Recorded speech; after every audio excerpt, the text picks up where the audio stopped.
अरे ये तो चमत्कार हो गया, मेरे सर पर बाल आ गए। लेकिन ये हुआ कैसे? दोस्तों, अगर आप इस कहानी का दूसरा भाग देखना चाहते हैं तो हमें कमेंट करके जरूर बताएं। बेटी एक बार चल के लड़के को देख तो लो, मेरा दावा है कि लड़का तुम्हें बहुत पसंद आएगा। बाला बहुत अच्छा लड़का है। हाँ हाँ बेटी, हम लोग तुम्हारे दुश्मन तो नहीं है, किसी अच्छे लड़के से ही तुम्हारी शादी करवाएंगे ना। आखिर तू हमारी इकलौती बेटी है। अच्छा ठीक है माँ, अब ज्यादा भावुकतापूर्ण शब्दों का इस्तेमाल ना करो। मैं चलने के लिए तैयार हूँ। चलो फिर बिना देर के हम सब चलते हैं। सभी बाला के घर पहुंचते हैं। अरे क्या बात है बहन जी, अभी तक आपका बेटा नहीं आया?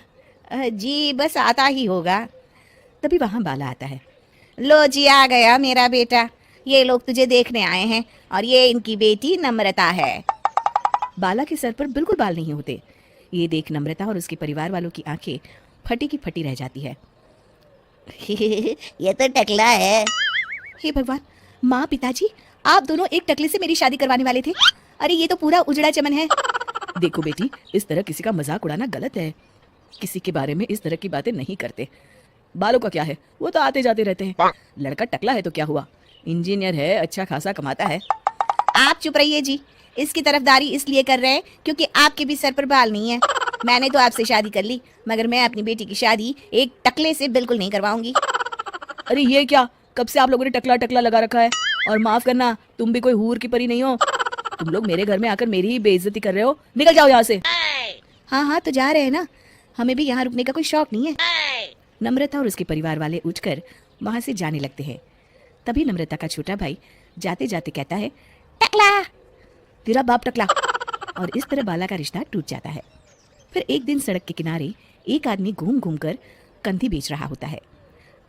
कंधी ले लो, कंधी, एक से बढ़िया एक कंघी ले लो, नए जमाने की कंघी ले लो। अरे भाई ये ले लो। घूमते घूमते वो बाला के पास पहुंच जाता है। अरे भाई साहब, कंधी लोगे क्या? ये लो। तभी उसकी नजर बाला के सर के ऊपर पड़ती है। अरे माफ करना भाई साहब, आप इसे लेकर क्या करोगे? आपके सर पर तो बाल ही नहीं है, आपका तो स्टेडियम पूरा खाली है। चलता हूँ, कंधी ले लो, कंधी ले लो। कंधी वाले की बातें सुनकर बाला को बुरा लगता है। उस समय बाला को ऐसा महसूस होता है कि उसके लिए दुनिया में सबसे कीमती कोई चीज़ अगर है तो वो सिर्फ बाल है। बाला सड़क पर चलते हुए लोगों के बाल बड़े गौर से देखता है। चलते चलते बाला एक मंदिर के पास पहुंच जाता है। हे भगवान, तुमने ये मेरे साथ क्या किया? थोड़े से बाल अगर मुझे दे देते तो तुम्हारा क्या चला जाता? सारी दुनिया मेरा मजाक उड़ाती है। अरे भाई, आज पहला इंसान देख रहा हूँ जो मंदिर आकर भगवान से अपने लिए बाल मांग रहा है। बेटा, भगवान ने तुम्हें सब कुछ तो दिया है, अच्छी सेहत है, अच्छी नौकरी है, लगता है तुम्हारी तबीयत ठीक नहीं है। घर जाओ, सब ठीक हो जाएगा। बाला वहां से चला जाता है। घर पहुंचकर बाला खाना खाता है और अपने कमरे में सोने के लिए चला जाता है। फिर सुबह जब बाला सोकर उठता है तो आईने के सामने अपने आप को देखकर हैरान हो जाता है।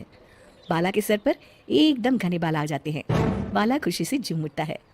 अरे ये तो चमत्कार हो गया, मेरे सर पर बाल आ गए। लेकिन ये हुआ कैसे? दोस्तों, अगर आप इस कहानी का दूसरा भाग देखना चाहते हैं तो हमें कमेंट करके जरूर बताएं।